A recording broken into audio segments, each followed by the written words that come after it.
Pikiran yang tertutup sangat berbahaya ketika dia bicara. Ketika pikiran diam, seluruh alam semesta akan menyerah.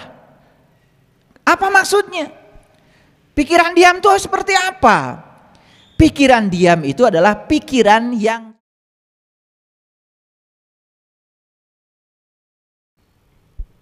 ingin disukai?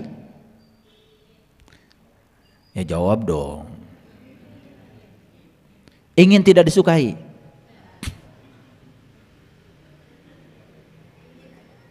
Makanya pertanyaan ini menjebak. Ingin disukai berarti tidak ingin tidak disukai. Bodoh juga. Tetapi upaya untuk disukai ya boleh. Tetapi jangan ingin semua orang suka sama kamu. Itu masalahnya. Karena tidak mungkin semua orang setuju sama kita. Sama, saya bikin YouTube, tidak semua orang setuju yang saya bicarakan. Ya nggak apa-apa. Dan saya tidak akan berubah ketika ada yang tidak setuju.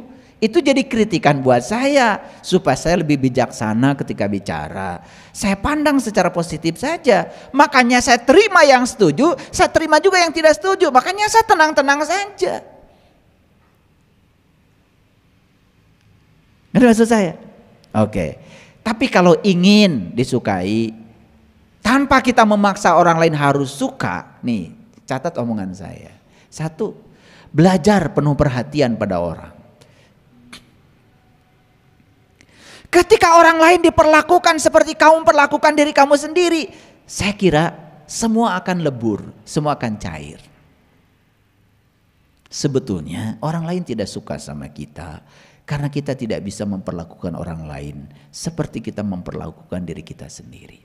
Kita ingin diperlakukan orang lain terhormat, tetapi kita tidak punya perasaan untuk memperlakukan orang lain terhormat. Ini soal perhatian. Yang 2, berikan pengaruh yang baik. Siapapun orang yang ngasih pengaruh yang baik pada seseorang, saya yakin akan dirindukan. Saya senang kalau ketemu Bunda A, Ayah B. Kenapa? Karena kalau ketemu beliau itu, saya tuh jadi semangat, bergairah. Saya bingung jadi tercerahkan, saya gelap jadi diterangi. Kan ada orang yang bawaannya kalau kita bingung malah tambah bingung ketemu dia. Betul nggak? Iya. Ada orang yang bawaannya kita benci pada si A malah dikasih pupuk yang luar biasa semakin benci. Si A itu oh iya betul. Wah. Yang ketiga percaya diri. Nih saya kasih tahu ya. Kalau kita sudah percaya pada diri kita sendiri, maka alamiahnya orang lain percaya sama kita.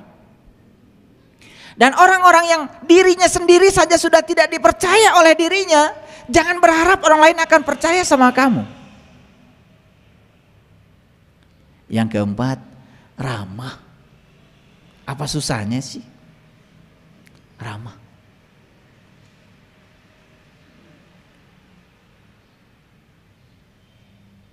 Enak gak kalau orang lain ramah sama kita?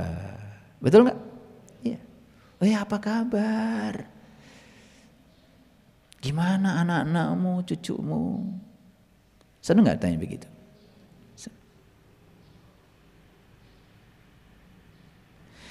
Yang kelima, tenang dalam bicara. Penting. Karena orang yang tenang dalam bicara, ketenangannya sendiri itu sudah 50% memberikan solusi pada orang lain. Ya. Itu aja syaratnya kalau ingin disukai. Jadi kesimpulannya, ketidaksukaan dan kesukaan pada orang lain itu berasal dari apa tadi? Dari sini, dari pikiran. Jadi oleh karena itu, tugas kita sekarang adalah mengubah pikiran kita supaya jangan ada lagi yang kita tidak suka. Karena yang tidak suka akan menimbulkan sebel, sebel menimbulkan benci, berikutnya timbul amarah. Kalau sudah amarah, mulai akan menghantam fisik kita sendiri. Nih saya kasih tahu, sudah ditemukan risetnya, migrain, hipertensi, ya, mah, teu cager-cager, itu semua berasal dari amarah. Makanya hari ini saya akan berikan ilmu luar biasa. Karena nanti akan saya kasih tahu gimana caranya mengubah amarah menjadi cinta. Bisa, karena amarah itu energi. Bisa. Yuk, tahap demi tahap dulu. Mari kita lihat sekarang pikiran kita. Berulang kali saya sering mengatakan bahwa pikiran ini ibarat parasut. Parasut tahu? Ya, orang terjun payung, parasutnya terbuka. Dia kendalikan tuh. Mau hinggap di mana bisa. Tapi orang terjun payung, parasutnya nggak terbuka, dia akan jatuh nyungsep. Kita sering jatuh, kenapa? Karena pikiran kita tidak terbuka. Kapan pikiran kita terbuka? Ketika aku kita, ego kita, ya, itu masih terlalu kuat. Makanya Tuhan menciptakan 2 telinga dan 1 mulut. 2 telinga saya, mulut saya 1. Itu lagu anak-anak tuh. Ya, sadar lagi tuh. Sesekali kalian ini yang sudah taman kawak-kawak nyanyi lagu itu supaya sadar. Ya kan? 2 mata saya, 2 telinga saya, 1 mulut saya. Itu menyadarkan. Kenapa harus disadarkan 2 telinga 1 mulut? Banyak melihat, banyak mendengar, tetapi jangan cepat-cepat bicara. Itu maksudnya kan, pesannya begitu. Paham? Nah, pikiran yang tertutup sangat berbahaya ketika dia bicara. Ketika mulut terbuka, pikiran tertutup sangat berbahaya. Yang keluar adalah persepsi, yang keluar adalah penilaian pribadi yang sepihak. Makanya Lao Tse mengatakan, siapa yang mendengar sepihak, dia sudah berada dalam kegelapan.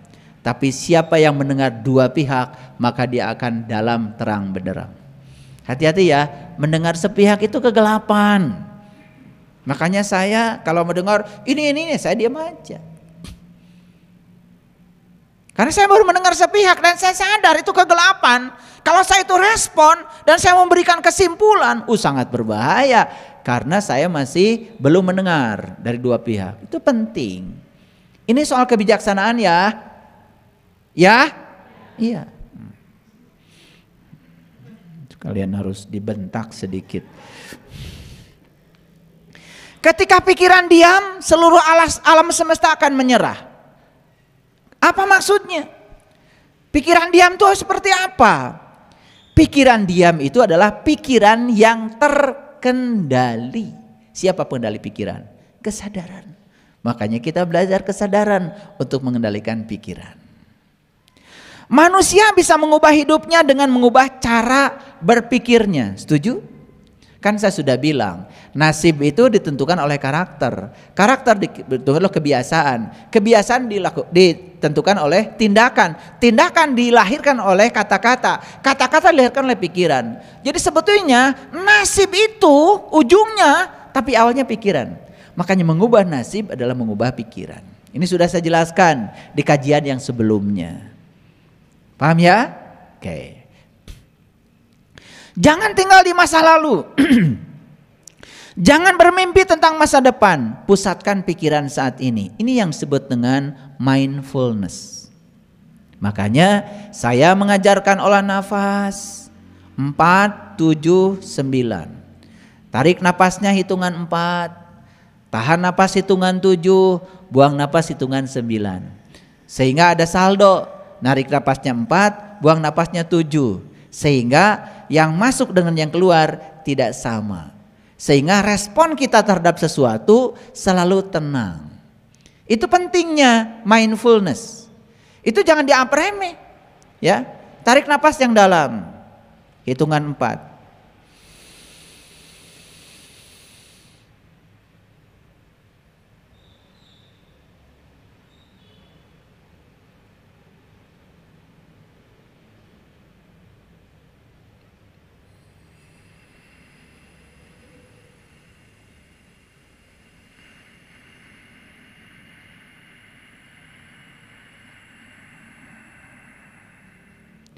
buang napasnya lebih lambat lagi.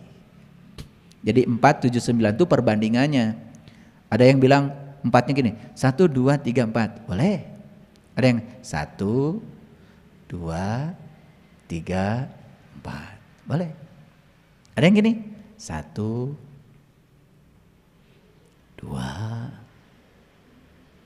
3, 4. Kalau tarik napasnya begitu, jedanya berarti tahan napasnya juga menggunakan hitungan yang tadi. Buang napasnya pakai hitungan yang tadi. Semakin lambat kita bisa membuang napas, semakin tenang. Nah, itu yang disebut dengan responsif tetapi tidak reaktif. Kan bahaya ya, ketika orang yang reaktif itu belum selesai orang lain bicara, dia sudah memanggil kesimpulan. Sudah marah-marah lagi. Wah. Itu, ya. Makanya yang seperti itu pasti migrain, hipertensi, ya toh? Pasti itu sudah jelas. Ya berikutnya tuh diabetes itu udah turunannya. Baik, lanjut dulu. Kesibukan itu selalu berhasil menaklukkan pikiran-pikiran negatif. Nah, itu sebabnya latihan untuk mempositifkan pikiran, sibuk aja. Makanya saya kasih tahu ya, jangan titipkan pekerjaan pada orang yang banyak waktu, gak akan beres. Titipkan pekerjaan pada orang sibuk. Ternyata riset membuktikan semua orang sibuk dikasih pekerjaan apapun selesai. Dan orang yang banyak waktu dikasih pekerjaan apapun mual beres. Karena suka menunda. Dan orang yang menunda itu orang yang sombong. Di Quran surat Al-Kahfi Allah mengatakan, janganlah kau mengatakan besok masih ada waktu. Karena semua penderitaan berasal dari menunda.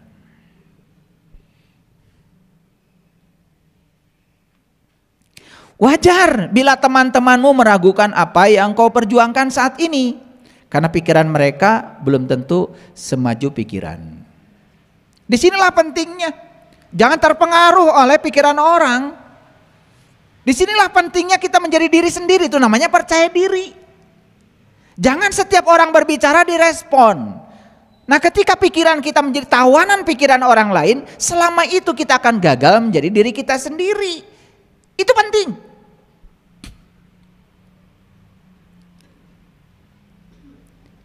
Jangan abaikan masalahmu. Abaikan pikiran-pikiran negatifmu tentang masalahmu.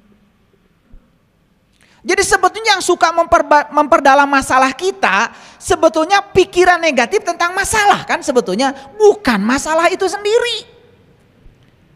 Mungkin masalahnya awalnya sederhana, karena dikasih bumbu-bumbu oleh pikiran negatif tentang masalah kita, itu yang membuat masalahmu menjadi kelihatan seperti besar.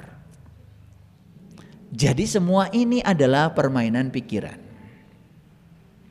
Saya orang yang sederhana, tetapi dengan pikiran yang rumit.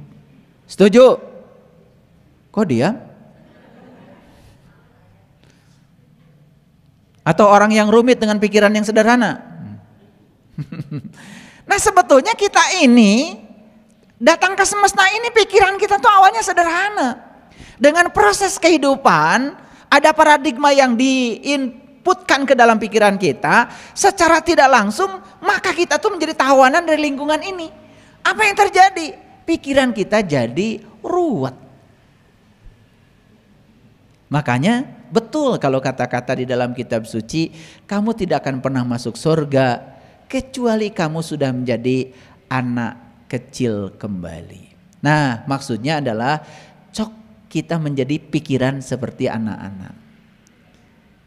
Coba tanya anak-anak ya, cucu saya yang usianya 4 tahun, cucu saya yang usia 8 tahun. Tanya ya, kalau dia lagi main asik, tanya ya tentang hari esok. Akan jawab. Dia fokus aja bermain hari itu. Betul? Itu. Nah, kita itu lagi rekreasi pun mikiran isu. Betul gak? Iya. Lagi makan enak pun mikiran isu. Makanya kembali jadi anak kecil. Begitu jadi anak kecil langsung surga kita miliki. Di sini saat ini sekarang. Siapa yang hari ini menjadi anak kecil kembali? Surga. Anak kecil lagi main berantem. Nangis-nangisan sih. Tapi sejam kemudian main lagi. Gak kayak kalian. Seumur-umur gak main lagi. Jadi pengen masuk surga gimana wajah-wajah kayak gini. Dendamnya luar biasa. Betul gak? Iya. Itulah penyebabnya karena apa? Mengizinkan hati kita tersakiti. Dan saya sudah berulang kali mengatakan, sakit hati bukan buatan orang. Sakit hati karena kamu ingin orang seperti yang kamu mau. Yang bikin sakit hati kamu sendiri. Tapi yang dibenci orang lain. Gak nyambung. Betul gak? Iya. Kenapa sih ibu tuh benci banget sama dia? Abdi mah nyeri hati. Nyeri hati. Bari dicagap.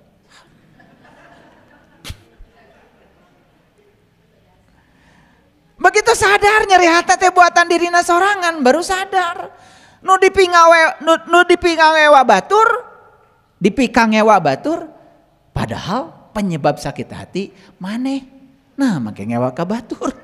Kan gak nyambung. Sekarang udah tahu ilmunya. Oh, buat apa saya benci pada orang yang disebut oleh saya menyakiti saya? Kan sebetulnya sakit hati bukan buatan dia. Saya ingin dia seperti yang saya mau. Bebaskan keinginan pada dia. Hilang tuh sakit hati. Maka benci pun akan hilang. Ini namanya merubah mindset.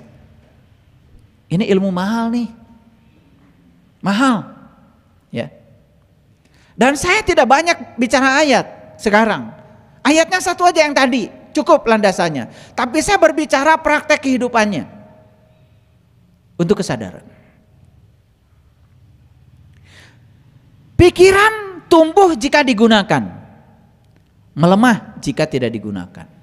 Makanya pikiran itu harus digunakan. Kapan kita bisa menggunakan pikiran?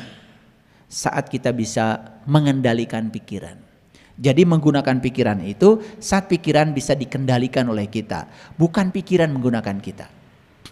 Maaf ya, ada salah kaprah dalam hidup kita. Saat pikiran menggunakan kita, kita menganggap pikiran sedang kita gunakan. Padahal pikiran sedang di luar kontrol kita sendiri. Hidup itu sesungguhnya sederhana. Yang membuat rumit adalah pikiran kita sendiri. Jadi semua keruwetan hidup itu berasal dari pikiran. Coba, ruwet gak hidup? Ketika suka pada si A, tidak suka pada si B. Ruwet gak? Ruwet. Bingung kan? Ya. Arisan, si A datang gak ya? Takut si A datang. Padahal itu pikiran saja. Ruwet kan? Padahal coba kalau datang, datang saja. Siapa tahu ketika kita datang malah suasana jadi cair. Tetapi karena pikiran terus saja ngasih input yang menyeramkan. Akibatnya apa? Seram betul hidup itu. Karena diserami oleh pikiran kita sendiri. Begitu? Karaos? Sugan sadar. Jadi hidup kita adalah ciptaan pikiran kita. Makanya saya sering mengatakan, kalau kamu ada masalah, kembalikan masalah itu pada Sang Maha Pencipta. Ulangi, kalau ada masalah, kembalikan masalahmu pada Sang Maha Pencipta. Ngerti? Siapa Maha Pencipta itu? Pencipta masalahmu. Siapa pencipta masalahmu? Pikiranmu. Jadi kalau kamu punya masalah, masalah itu sadar, buatan pikiranmu. Kembalikan pada yang membuatnya. Ngaji nggak beres-beres selama ini. Kalau kamu ada masalah, kembalikan pada Sang Maha Pencipta. Siapa Maha Pencipta? Allah. Cek Allah teh. Nunyian masalah mana?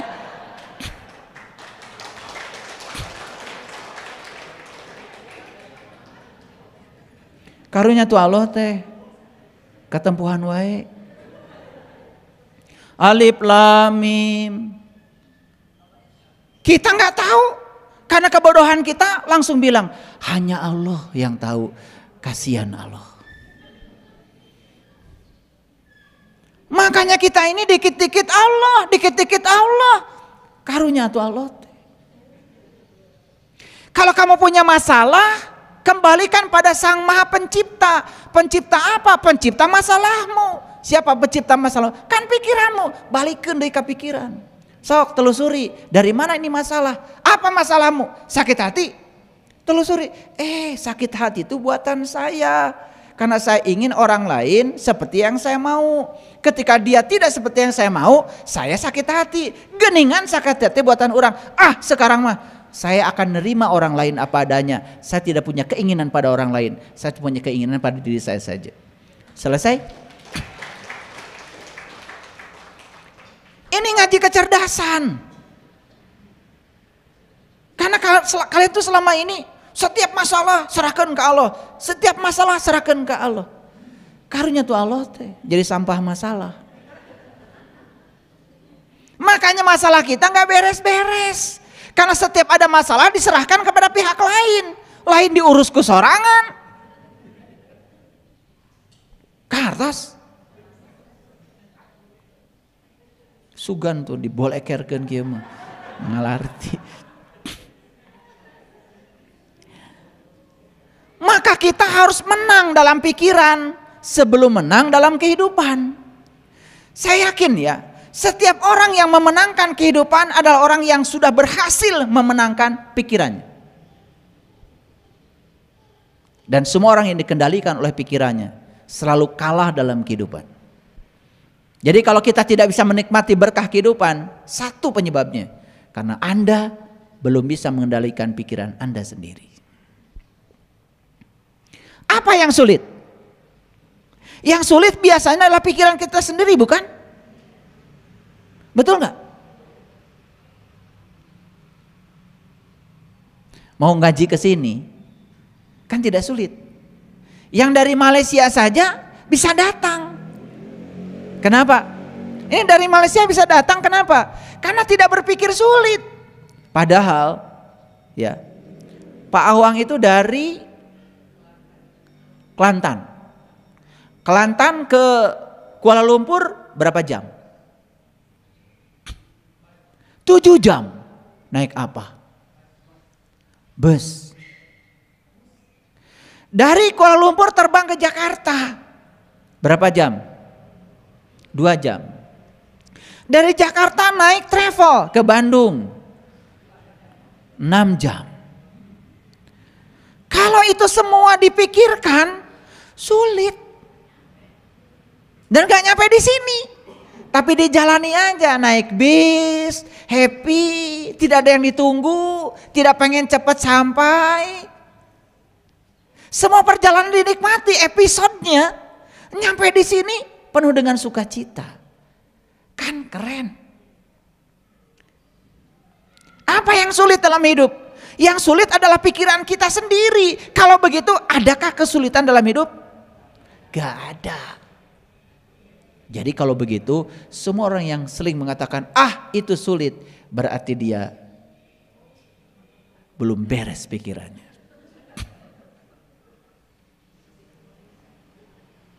Makanya saya sering jalan sendiri, maaf, karena saya tidak mau mengajak orang-orang yang pikirannya sulit. Ya saya jalan aja. Karena orang yang berpikiran sulit, selamanya sulit. Dan kalau saya bersama dia, saya jadi keracunan sulit.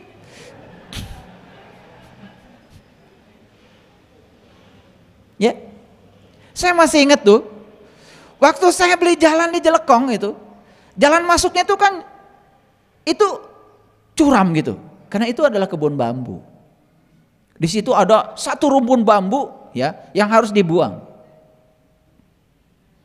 Dan saat itu saya membawa rombongan ke sana. Saya bilang, ini jalan masuk kita. Wah, ada rumpun bambu. Ini pasti akarnya dalam ayah katanya. Saya nggak dengar dia.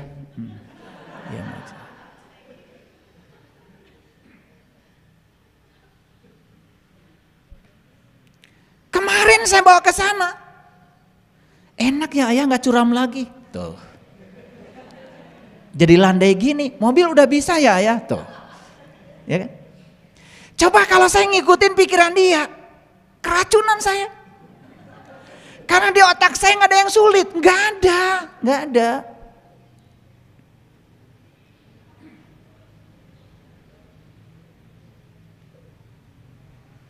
Makanya rubah pikiranmu.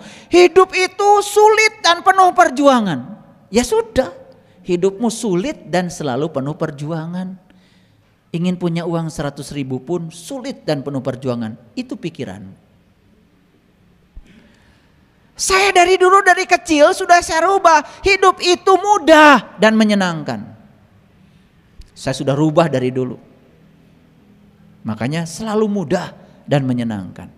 Ada saja jalan. Begitu saya berpikir mungkin, semesta membuka begitu banyak jalan. Karena semesta menutup jalan hanya untuk mereka yang selalu berpikir tidak mungkin. Ini ilmu agung para sahabat. Ini ilmu tinggi. Ini ilmu yang akan meningkatkan kualitas hidup kita. Jadi pikiran kita yang menentukan aksi reaksi. Kalau kita berpikir akan menang, maka kita akan menang. Jadi aksi reaksi, perhatikan saya. Aksi reaksi. Jangan dikira loh, saya sedang diam nggak di kursi ini? Sedang diam. Kenapa saya diam? Karena pantat saya disangga oleh kursi.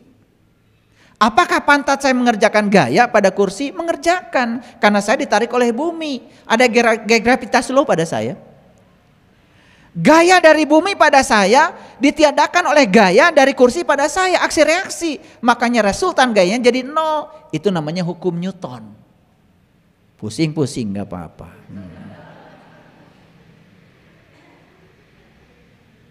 Makanya saya duduk diam, karena resultan gayanya 0. Karena kalau saya punya resultan gaya yang tidak 0, saya akan bergerak, saya akan dipercepat. Dan sama kalian juga tidak menyadari, sebenarnya kalian tuh ditarik oleh bumi. Maka kalian bisa duduk. Coba seperti para astronot yang pergi ke angkasa nggak ada gravitasi, diuke hese. Duduk tuh susah di sana. Mau minum kopi, kopinya ngapung. Makanya kita pernah nggak berterima kasih pada gaya gravitasi? Terima kasih gaya gravitasi, laptop saya bisa diam. Nyiksik bawang di dapur, cicing bawang teh. Coba nyiksik bawang di angkasa, betul nggak? Pertama harus ditangkap dulu bawangnya, yang kedua harus dipegang. Nah bayangkan bawang-bawang sudah diiris, langsung ngapung. Mereka goreng hese, bawang. Pernah nggak berterima kasih? Ya itu karena kalian itu kan tidak punya pengetahuan. Ngerti maksud saya? Nah ini ada aksi reaksi loh dalam diri saya. Aksi reaksi menyebabkan resultannya jadi 0.